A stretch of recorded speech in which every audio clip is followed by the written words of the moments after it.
These are millions of modern cars that are acting weird, and it's not because of mechanical problems. It's because they're running more software than fighter jets, all controlled through networks of electronic control units that communicate via CAN bus systems.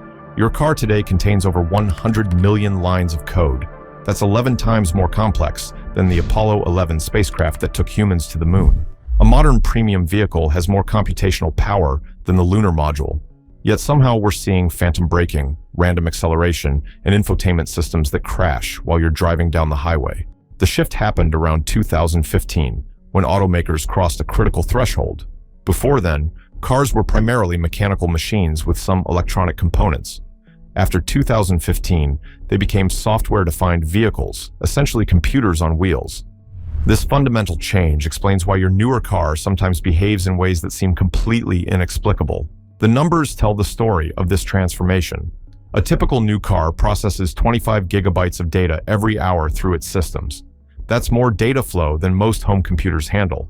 These vehicles contain between 70 and 100 electronic control units, each running its own software with adaptive learning capabilities, all trying to communicate with each other through CAN bus networks and over 1,500 wires totaling 3 miles in length.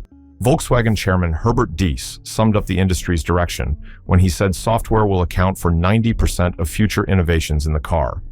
This isn't just about adding features, it's about fundamental vehicle operation being controlled by code rather than purely mechanical systems. The consequences of this shift have been dramatic and measurable. Software-related recalls exploded from just 5% of all automotive recalls in 2011 to 15% by 2015, and the trend has only accelerated. In 2024 alone, over 13 million vehicles were recalled for software-related issues, a 35% surge from the previous year. That's 174 separate recall campaigns affecting nearly 14 million vehicles, all because of code problems. But here's what makes this particularly troubling. The quality of automotive software is often shockingly poor.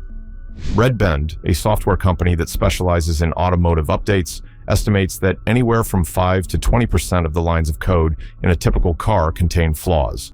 When you're dealing with 100 million lines of code, that means between 5 and 20 million potential bugs in every vehicle. The Toyota unintended acceleration scandal perfectly illustrates how software problems can become deadly. In 2009, highway patrolman Mark Saylor and 3 family members were killed when their Lexus accelerated uncontrollable to over 100 miles per hour.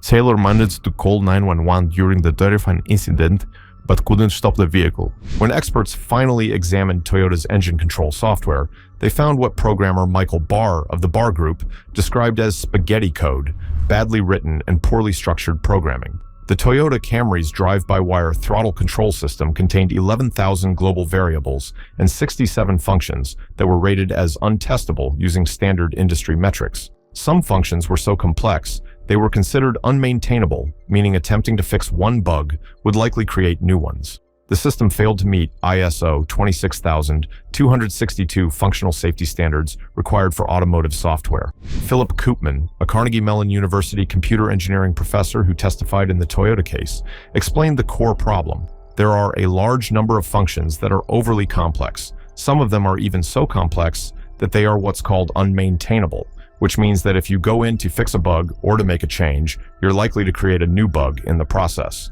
The 2013 Oklahoma court case against Toyota revealed the deadly consequences of this poor coding. The jury concluded that software flaws directly caused the accident and death. By 2014, the Department of Justice ordered Toyota to pay $1.2 billion, the largest criminal penalty ever imposed on a car company in U.S. history. The FBI's assistant director stated bluntly that Toyota put sales over safety and profit over principle. But Toyota wasn't alone in struggling with automotive software security. In July 2015, security researchers Charlie Miller and Chris Velasek demonstrated something that terrified the entire automotive industry. They remotely hacked into a Jeep Cherokee traveling 70 miles per hour on a highway near St. Louis, taking control of the air conditioning, radio, windshield wipers, and eventually the transmission control module and steering. During their demonstration, the victim driver later recalled that as the two hackers remotely toyed with the air conditioning, radio, and windshield wipers, he mentally congratulated himself on his courage under pressure. That's when they cut power through the TCM. The Jeep lost power and coasted to a stop on the busy highway. In a separate test, their steering hack sent the vehicle into a muddy ditch. This single demonstration forced Fiat Chrysler to recall 1.4 million vehicles. Miller and Velasek had exposed that any attacker could remotely access these vehicles and gain physical control over critical safety systems. The researchers, who now work as principal autonomous vehicle security architects at Cruise Automation, proved that modern cars' connectivity features create unprecedented vulnerabilities. The complexity problem has only gotten worse. Modern vehicles are essentially collections of various software components, many containing what's called legacy code, old programming that was never designed to work together. These third-party components include code that's never actually used in the specific vehicle model, creating unnecessary complexity and potential failure points. Many ECUs use AUTOSAR architecture standards, but integration between different suppliers' modules remains problematic. Manfred Breuer, a software engineering expert, revealed a stunning statistic. More than 50% of the electronic control units that mechanics replace in cars are technically error-free. They exhibit neither hardware nor software problems. Mechanics replace them simply because they don't have better diagnostic tools. The garages and the maintenance people are really at a point where repairing a car is too complex and demanding for them, Breuer explained. This diagnostic complexity has created a massive right-to-repair battle.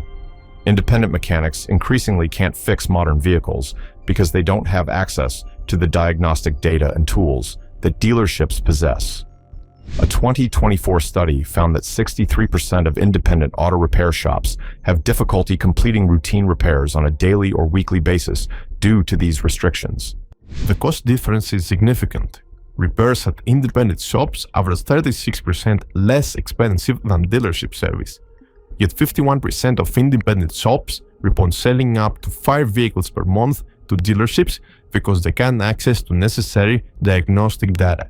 Justin Brookman of Consumer Reports argues that repair restrictions create real safety hazards. What's really dangerous is people driving unrepaired cars because they can't afford to take them to the manufacturer. The infotainment system problems represent another major category of software-related issues. Data from recent surveys show that infotainment systems generate more complaints in the first 90 days of vehicle ownership than any other system. The primary issue isn't technical failure, it's usability.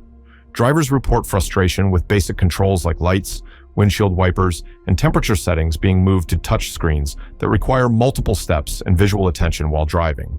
Scientific evidence increasingly shows these touchscreen interfaces compromise safety. Physical buttons that drivers could operate by touch have been replaced with screens that demand visual attention. The European safety organization ANCAP has announced that starting in 2026, they'll require physical controls for certain critical functions to award top safety ratings.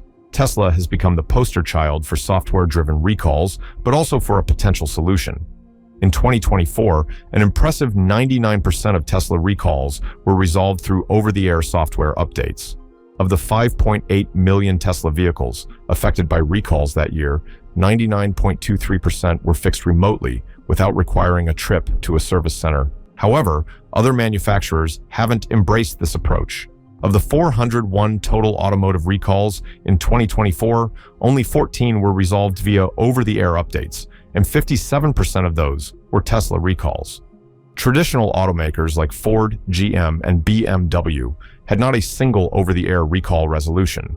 Looking ahead, McKinsey predicts that by 2030, 95% of new vehicles will have advanced connectivity, making software-defined functionality standard rather than exceptional. But the industry hasn't solved the fundamental code quality and integration problems that have plagued vehicles since 2015. A recent survey of automotive executives found that 52% cite software integration complexity as the single biggest bottleneck to getting new vehicles to market. More than half of automotive decision makers admit that software development is actively slowing down vehicle production.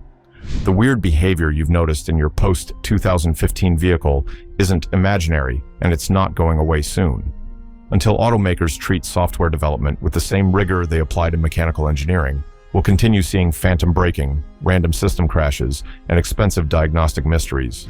Your car has become a computer. The question is whether the auto industry can learn to write better code before more people get hurt.